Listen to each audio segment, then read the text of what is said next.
Well, Susie, well, this is my first time I am having an interview with a teacher or a person like it's St. Charles. Okay, so I just thought of it's a great honor to see you in action. Last 4 years as a teacher of St. Charles Borromeo Academy, and let us begin with tell me about you and tell me about your family and your family. You know what? First thing I always talk about is my mom and dad. My dad was an Italian, and he was a little guy, and he was a very hard worker. He had 9 children, and he came from a small family that immigrated here. And I think the only reason he had 9 children is because that was the dream of my mother. She came from a family of 9. Her brother has 9, and that's all she wanted in life. And she didn't ask for much else. She said she always told us that she had the best kids in the world, and she believes it. She believes it. She's been passed away for a long time, and she always, made us feel like we were the most special one. We still laugh about that. No, I'm more special. She said I was her favorite, because we all felt that way. And one of the things I know I mentioned when thinking about talking to Father today is I always tell them I tell stories about my mom. And when I do, they get very quiet and they listen. And one of the best is the other day in music, she was talking to them and started talking about being kind, and they perk up because I say, "What does Mrs. Jones's ma always say?" And they said, "This is what they say." They go, "Be kind. If you don't have something nice to say, don't say it at all." And they know it, and they really get quiet and think about it every time I say that. And so I feel like I try to bring that in my classroom, and every time it makes my heart happy because I feel closer to my mom. But we have 6 girls, 3 boys in my family. I'm number 8, and we're very, very close, and that's awesome. We're always together holidays. Actually, 12 people in the family are going to go for my retirement on a short cruise in June. And so I'm really excited about that. Yeah, so that's really fun. And I know they're doing it. They just want me to be happy. How many children do you have?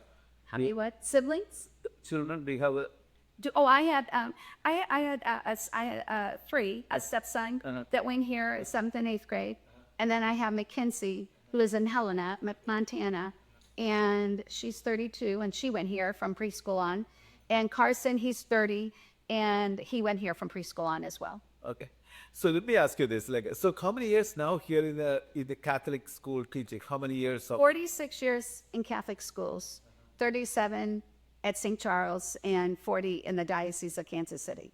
Okay. Oh my goodness, 46 years of Catholic education. Catholic education. That's awesome. Let me ask you this one. Okay. So as a teacher, when you teach, of course, you teach kids and every Catholic school. When you are home, are you a teacher or a mom?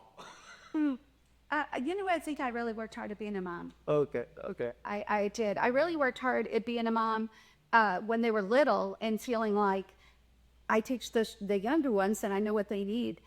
We just had a lot of things, a great playroom, and they could play in there, and they learned from playing. And I would have that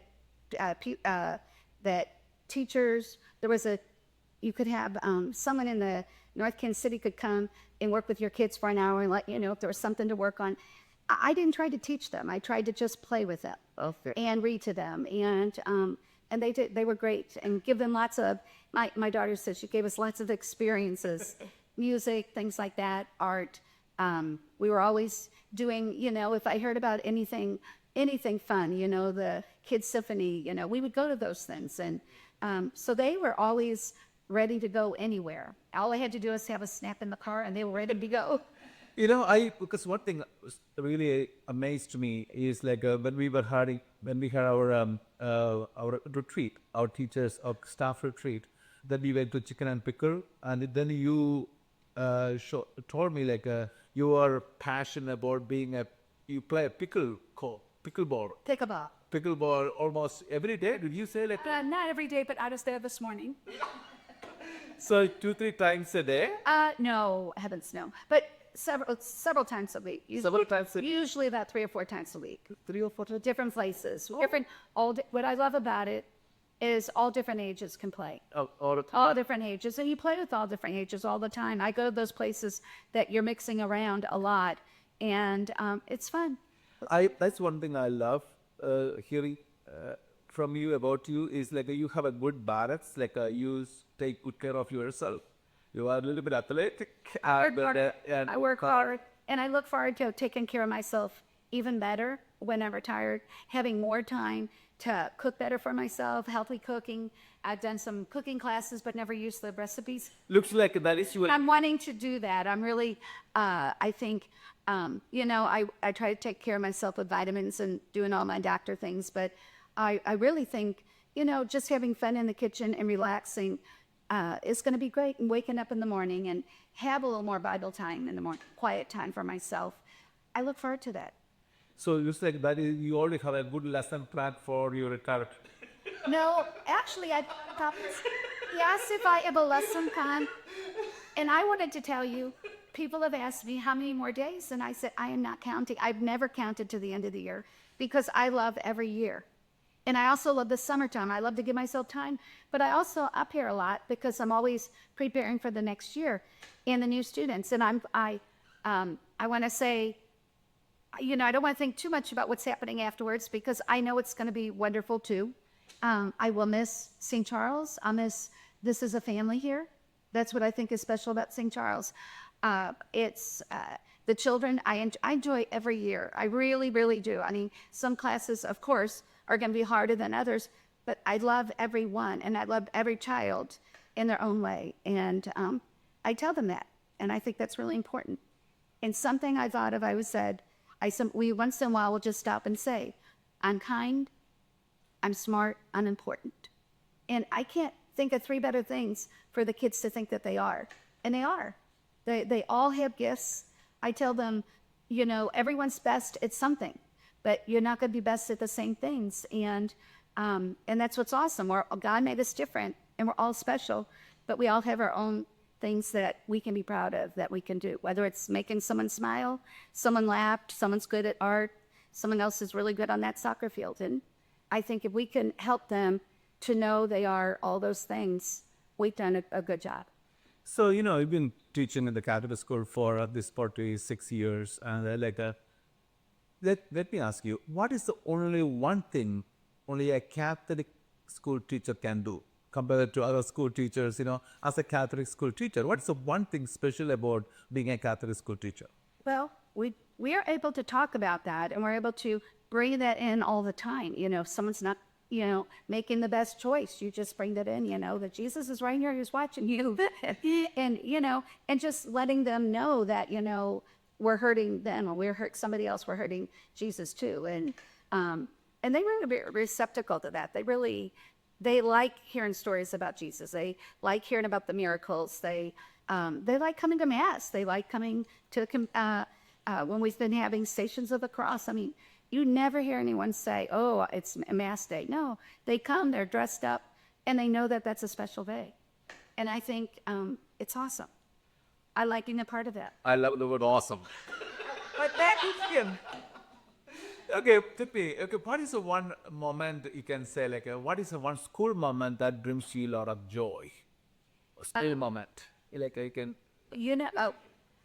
When I have, we all have, the kids come to me all different levels. And I think that's one of the most special things. That's in every grade. But in first grade, I always tell people, it's a hard year to teach. And when first graders come to you, there's a wide span. They're like this wide apart. And you'll have some that are barely 6 years old, and you'll have some that are literally 7.5 years old. And so there's a wide span in age, and there's this wide span in who can do what. And so beginning of the year is very, very hard. But if you have, one or two that are really, really struggling. This year, I had some in particular that just didn't have, what didn't start here, wasn't here. And I prayed a lot about it because about how can I bring her up to where the other children are? I want to be helpful. I want to give her that confidence. And by golly, by February, she just, she just blossomed. And that is what brings me the biggest joy, to know that I actually felt like I was able to, that I was the right fit for her. You know, everybody teaches different, but I've said that to a few people. I said, I think my style of teaching was good. I said, somehow she learned and she understood everything I said. And she herself worked hard. And those parents did everything I said and worked hard. And we're all happy because she's going to continue to work hard, and she's going to be successful. And it just makes me so excited to see her be able to go on the second grade. Awesome. You know, what That's the truth. That's beautiful. That's beautiful. And you know, I have seen, I have heard lots of people how much they appreciate being,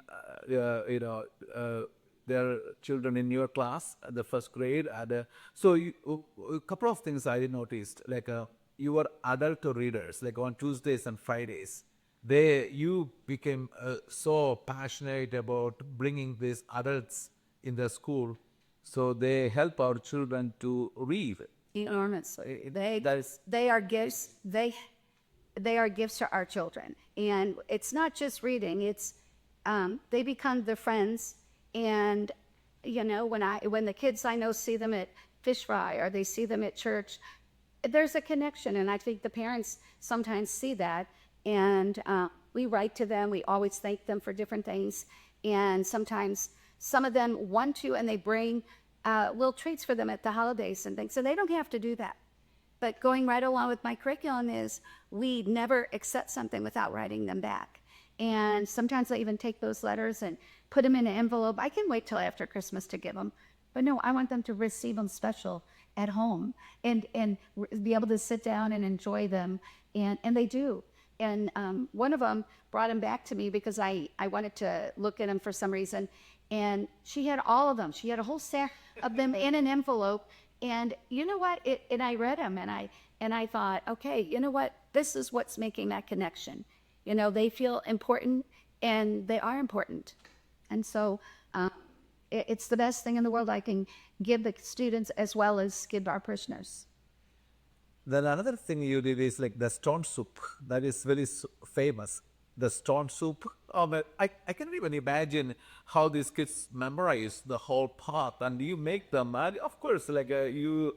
We'll start slowly, little bits at a time, and you know what? When it takes a little bit, it takes time. I keep it at home. You know, they take it home for weeks, and then finally, when one person all of a sudden explodes with this, no, all it takes is one, and then I make a big deal out of it, and then the next one goes, oh, and then they start, and then it kind of evolves after, but it takes till that one person kind of jumps out and really gets their voice loud, you know. But it's the little things in that play that includes everyone. Everyone can't be the Stone Soup Boy. Everyone can't be the narrator. But nobody goes away at the end of that play feeling like they weren't important. And it goes down to them getting up and saying what their names are and who they play. And you could ask anybody. I ran into a parent was visiting here to come look at our school, and I didn't recognize him. And all of a sudden I found out that he was in my class, and I go, oh, I said, so did you do some soup? Yes. I go, and he's like 30-something. I said, and do you remember what part you played? Yes, I do. And they remember. And that has brought me more joy than anything that 30 years later, I think everybody who's done that play knows exactly what part, and they get excited about hearing that we're still doing it. So it's a tradition. Well, let me ask you this. What is the funniest thing a student has ever said to you? I was not here at this school. We were having show and tell in a first grade classroom, and a little girl and I was leading it the little girl had something in a bag, and I couldn't figure out what she had. She's twisting this bag over and over, and so we went around the room, and I was very curious, and finally it came, and she took out a jar, and in that jar was her mom's tumor from her leg. And I said, what? I said, first of all, I couldn't imagine that anyone asked the doctor to take it home, much less allow the little girl to bring it to school. And anyway, I'm still laughing about that because that was a true story. So it wasn't what she told me, it's what she showed me. And that's awesome. It prepared me that you never ever know what someone's going to do or say. And I heard you tell you one more thing, like when we have the school masses, class masses, you prepare really well. So you always make sure after the communion, Holy Communion, like there is something you prepare your students, like singing something or doing something together, and you always make sure that I understand, I know it. So we have a beautiful way to do that. So thank you for taking a beautiful effort, a very possible way, I have to ask you I have one more question, but that question is like, after 46 years in the Catholic education, what message would you like to leave for future teachers and students? I have some good ideas that I just kind of forgetting what I said, but no, because I thought that they were that's so true. What could I say? You know what? It's not easy to be a teacher, and I think I feel like things have changed, and actually since COVID, it right then started to change how things are, and it continues to change. And so I think a lot of teachers don't stay with it. I'd heard many. It's harder to get good teachers, and it's harder to get teachers to think that they're going to stay. They go and do other things. They can make more money, and I think that I would tell them, you know what, it can be frustrating. Different parts of teaching can be very, hard, but stay with it. Give it a chance. Come back the next day. Don't ever give up on it, and hang in there. And sometimes when you try things and you think, oh, this just doesn't work, well, it doesn't work for everybody a lot of times, However, everything works sometimes, but nothing works all the time. Nobody has a perfect day in their teaching job, and in the real world, I don't think people have a perfect day. But I think if they realize that that's how it is for everyone, they'll be more patient with themselves and with the students, and know that, you know what, maybe I need to give it a whole nother year of teaching, or try. Maybe this wasn't the perfect fit at the right school. I'm fortunate that I feel like, honestly, I've been here 37 years, and no matter what's happened with changes, who's come and gone, administration, different priests, whatever, I knew this is where I belong. This is where I wanted my kids to be. No matter what, this is where I wanted to be. And you just stay with it. And you know what? Good always comes out of just staying put. It really does. It helps the whole community, because everyone's needing to know that stability, and that's what makes us a good school. Well said, Susie. If I can summarize you, if correct me if I am this is I am seeing you. Your passion of teaching, you are so passionate about teaching. Your vocation, you see as a vocation. Number one. Number two, you have a great balance of life. You take good care of yourself. You work out, and you take good care of yourself physically, and then spiritually, your relationship with God is awesome. And you reach out to people. You went to Guatemala, and you are so willing to be a hand of God, helping the people in need, and you help and support our food pantry, and all. I see like a great balance of life. Then, so God and your passion of teaching, and also be your commitment. What you said is like, no matter what, no matter who is the priest, who is the principal, you are focused on giving the wisdom, knowledge, and being the hand of God, helping children to grow in stature and wisdom. That is what you are committed. The way I look at it is like, you are not retiring, but I think is you will be your awesome presence of your legacy. Your legacy is here. Your presence as a parishioner of St. Charles will be here, I know, and you will be praying for at the academy and the school and teachers, and I know you will be there for anyway to support, and I want to wish you awesome best wishes. Susie, thank you again, teaching 46 years in the Catholic education. That is a great, through your hands, through your heart, through your minds, tons of children, tons of people experience God and love and joy. And thank you again. And I want to